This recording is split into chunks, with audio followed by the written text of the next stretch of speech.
He thought he was going to have an easy night, a routine stop like any other. Just a few words, maybe some threats, and he'd be back on his way. But when he opened the trunk and saw that document, everything changed. His life would never be the same. Sometimes, the hunter ends up being hunted, and this would be a night he wouldn't forget anytime soon. Have you ever had that feeling when something's not quite right, even before it happens? Like the air feels too thick, heavy with the weight of something about to go down? That was me, cruising down Elm Avenue. It was a light drizzle, just enough to make the road slippery, and my wipers were fighting a losing battle. I had just wrapped up a long day, the kind where your brain is so fried, all you want is a hot bath and some peace. But then I saw it, the flashing lights of a patrol car in my rearview mirror. Great, I muttered under my breath. I wasn't speeding, my brake lights worked fine, and my registration was up to date. So, what was going on? All right, driving while being someone they felt like pulling over. Classic move. I pulled to the side of the road, both hands on the wheel, the way I'd been taught.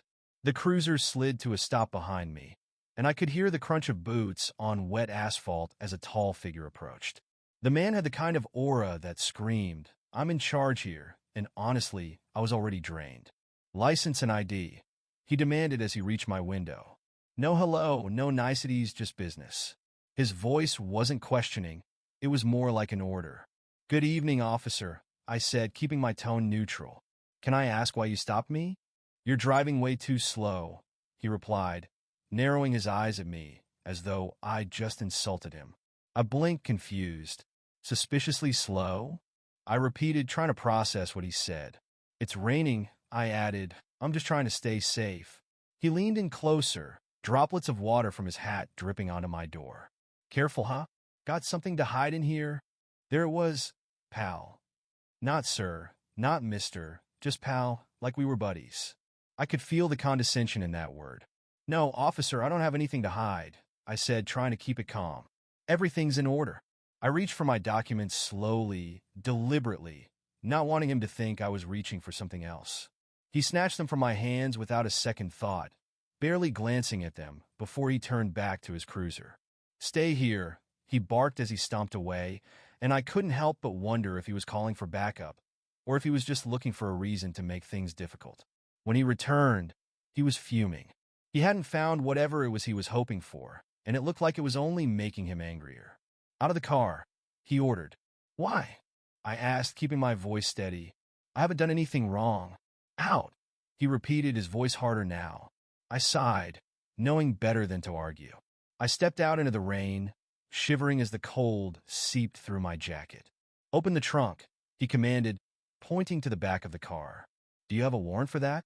I asked, trying to keep the situation under control. He flashed me a grin, the kind that made my stomach twist. "No warrant needed.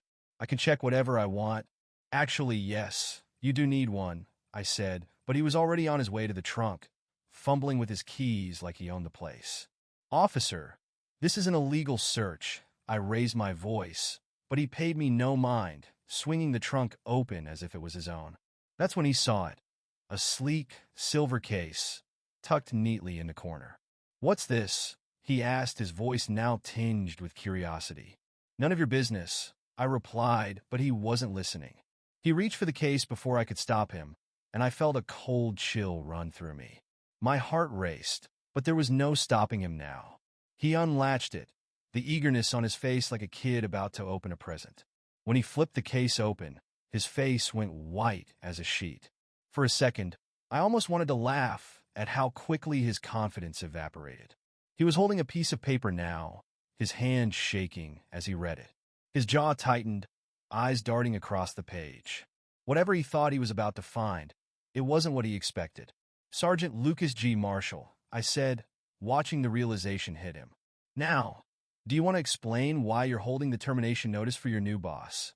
"Look, let me tell you, people like Marshall, they never know when to quit." The guy was acting like he'd cracked the case of the century, but all he had to show for it was a trunk full of nothing. Well, nothing except for that sleek case. When he pulled it out, I felt a strange mix of frustration and excitement. Yeah, I was curious to see how he'd react, because he had no clue what storm he had just walked into. "What's this?" he asked, lifting the case like he had just found buried treasure.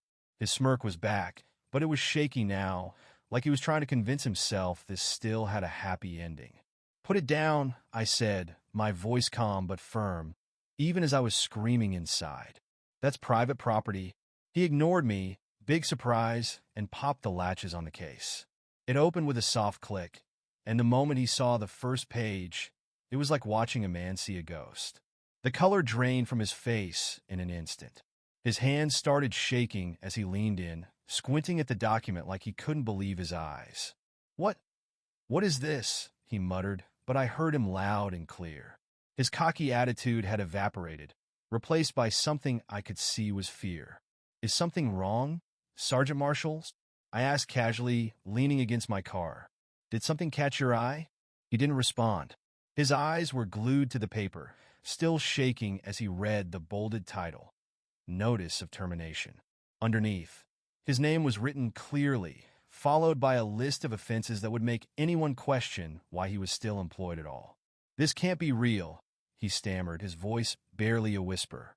He looked up at me, and in that moment, his face went from smug to terrified. "What is this?" "That," I said with a slow smile, crossing my arms, "is your notice of termination. And you're holding it without permission, by the way." He blinked at me, confused. "You're the what?" "You're the one who—" "Your new boss," I interrupted. "And sorry to disappoint, but yeah, that's exactly who I am." His mouth opened and closed like a fish out of water. It was honestly almost too much to watch. "This must be a mistake," he finally gasped. "You're not supposed to—" "Let me stop you right there." I cut him off. "I'm here to clean up this department. And guess what? Your name was at the top of the list." His shoulders sagged, the papers still clutched in his trembling hands. He looked like he'd been hit by a freight train. "But listen," he pleaded, "we can work this out. I didn't mean anything by it." "Oh, you didn't?" I asked, my voice dripping with sarcasm. "So, you pull me over for no reason, search my car without a warrant, and open my private property just because you were having a bad day? Come on, man," he said, his desperation clear now. "I didn't know who you were. That makes it okay. What if I wasn't your boss?" I shot back. "Would that make your actions acceptable? Because that's not how the law works anymore." He stared at me, his face a mixture of disbelief and panic. His mind was racing, trying to find a way out, but there was no escape. "Here's the deal," I said, deciding to end it. "I'll let you go, not because you deserve it, but because I'm feeling generous tonight. Take that paper and pretend like none of this happened. But mark my words, Sergeant Marshall, if you ever try something like this again, I'll make sure you never wear that badge again." He nodded slowly, still holding the paper, his hands trembling. Without saying a word, he backed away, slipping the document back into the case. "You're lucky," I muttered as I climbed back into my car. The rain had picked up, but for the first time that night, I felt lighter. Maybe this town wasn't completely broken. Then again, maybe it was. Either way, I'd be watching Sergeant Marshall closely. The game had just started, and I wasn't going to let him forget who was in charge.